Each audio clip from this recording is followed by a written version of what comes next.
Nabi berpesan kepada kita, hidup di dalam dunia ini ada benda-benda yang menyebabkan kita ini jadi jahat, jadi tak ikut perintah agama. Apa dia? Tahu tak? Harta.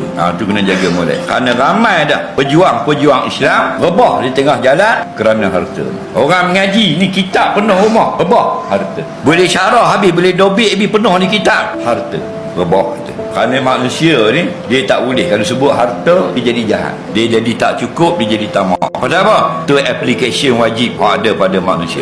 Manusia ni bukan kosong jasad dengan tulang, dia banyak app dalam. Antara app dia tamak dengan harta dunia. Lepas tu kita kena berhati-hatilah. Sebab apa? Sebab kalau bincang hal maulud semua baik belaka. Kalau bincang hal kenduri kahwin anak melakang semua elok belaka. Tapi kalau nak bagi faraid tu dia membujur lalu melintang patah, hang lalu dengan hang aku tebas. Kopiah atas kepala, ridak atas bau, bak harta minta maaf. Semua jadi naga beracun. Nabi kata, "Lau kana libni Adam wadiyani min zahab, labtarasa lisahuma kama qala." Andainya setiap seorang manusia Allah beri 2 bukit daripada emas, nescaya tidak akan cukup. Mereka akan minta bukit nombor 3.